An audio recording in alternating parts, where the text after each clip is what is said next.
Semoga semua dalam keadaan sehat ya.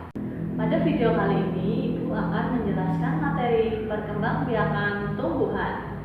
Sebelum kita mulai, silakan disiapkan dulu catatannya ya adik-adik. Dan jangan lupa klik tombol subscribe, like, dan komen.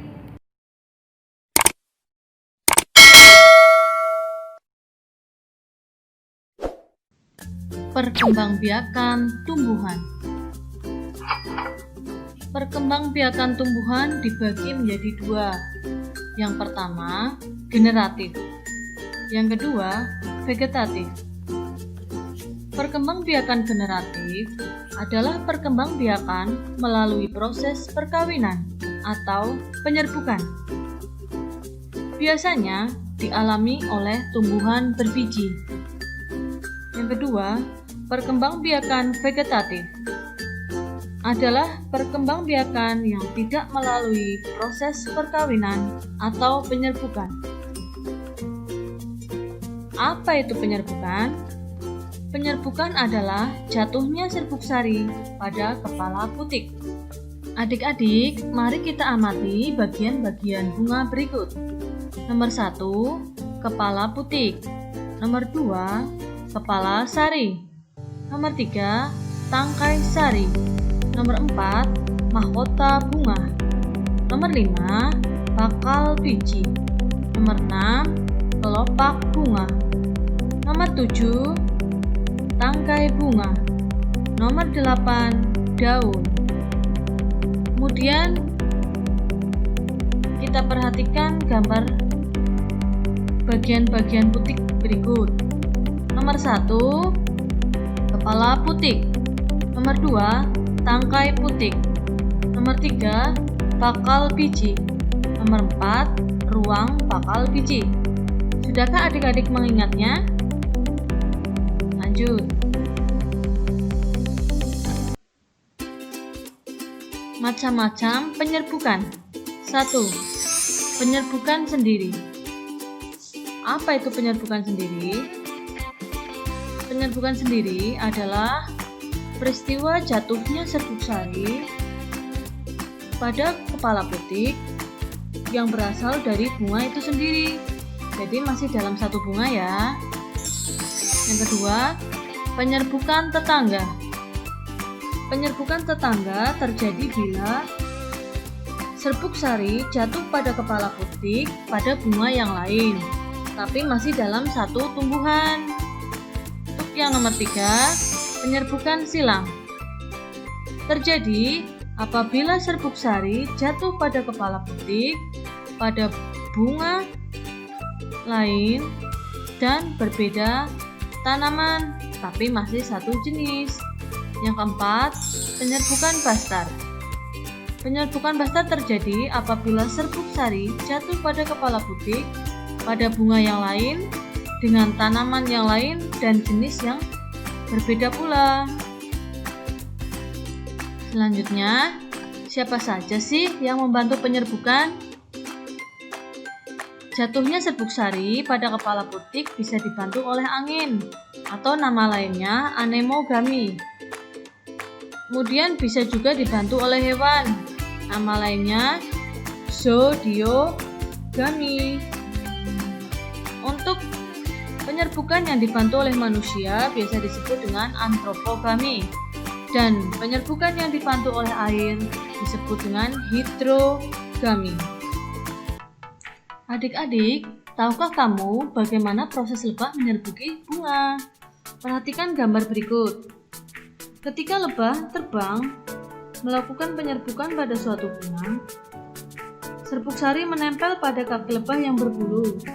Lalu, lebah terbang membawa serbuk sari tersebut pada bunga lain. Kemudian, terjadilah penyerbukan. Kita bisa melihat gambar serbuk sari berikut jika dilihat dengan mikroskop dengan pembesaran 1000 kali. Ukurannya sangat kecil ya, atau mikroskopik. Serbuk sari berterbangan di udara, sebagian orang alergi terhadap serbuk sari. Selanjutnya, perkembangbiakan vegetatif. Perkembangbiakan vegetatif adalah perkembangbiakan tanaman tanpa melalui perkawinan. Perkembangbiakan vegetatif dibagi menjadi dua. Yang pertama, secara alami. Yang kedua, buatan. Untuk perkembangbiakan vegetatif alami dibagi menjadi 6. Yang pertama, membelah diri. Yang kedua, spora. Yang ketiga, tunas. Yang keempat, umbi. Yang kelima, geragih atau stolon. Yang keenam, akar tinggal. Untuk umbi dibagi menjadi 3. Yang pertama, umbi akar, lalu umbi batang, dan umbi lapis. Yang kedua, vegetatif buatan, terdiri dari 6 jenis. Yang pertama, stik, cangkok, merunduk, okulasi, menyambung, dan sambung pucuk. Berikut penjelasan dari vegetatif alami. Yang pertama, membelah diri. Umumnya, membelah diri terjadi pada tumbuhan dengan bersel satu, contohnya ganggang hijau, Chlamydomonas. Untuk bakteri juga melakukan pembelahan diri. Kita bisa lihat proses membelah diri pada bakteri pada gambar berikut. Bakteri yang tadinya berasal dari 1, kemudian berubah menjadi 4, menjadi 8, menjadi 16, dan akhirnya membelah menjadi banyak. Ya, adik-adik bisa amati dari gambar berikut. Kemudian yang kedua, spora. Tumbuhan yang berkembang biak dengan spora yaitu jamur, tumbuhan paku, lumut, dan lumut kerak. Spora berasal dari sel yang berubah fungsinya menjadi alat perkembangbiakan. Jika spora jatuh pada tempat lembab, maka tumbuhlah tumbuhan baru. Kita bisa amati ya pada gambar berikut ya. Jamurnya menjadi bertambah banyak. Jadi ini karena sporanya jatuh pada tempat yang lembab. Begitu juga dengan tumbuhan paku.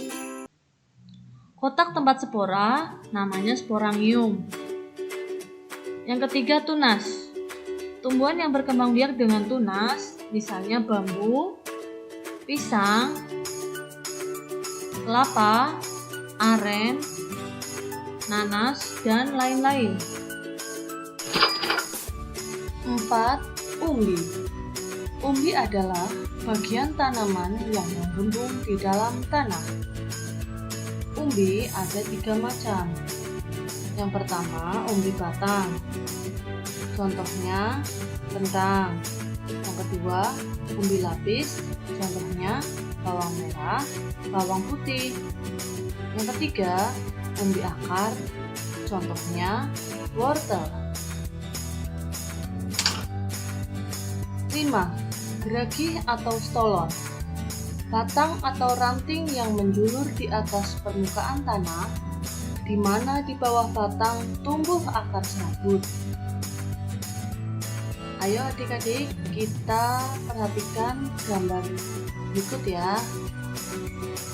Di sini ada batang yang menjulur di atas permukaan tanah. Kemudian di bawah batang itu tumbuhlah akar serabut. Jadi ini yang dinamakan akar serabut.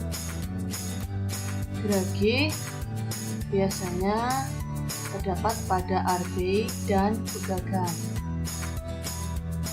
6. Akar tinggal atau rizoma. Batang peruas yang tertanam di dalam tanah, di mana setiap ruas dapat tumbuh tunas disebut akar tinggal. Contohnya badak kunyit, lengkuas, jahe, kencur, dan rumput alang-alang. Oke, saatnya kita lakukan evaluasi ya. Jawablah pertanyaan-pertanyaan berikut dengan benar. 1. Jelaskan yang dimaksud dengan perkembangbiakan secara generatif. 2. Sebutkan bagian-bagian bunga. 3. Jelaskan proses lebah menyerbuki bunga. 4. Bagaimana perkembangbiakan tumbuhan dengan cara membelah diri. 5. Jelaskan yang dimaksud dengan geragih. Silakan adik-adik kerjakan latihan-latihan soalnya pada buku tugas kalian masing-masing ya. Untuk materi perkembangbiakan vegetatif buatan akan Ibu jelaskan pada video selanjutnya. Terima kasih.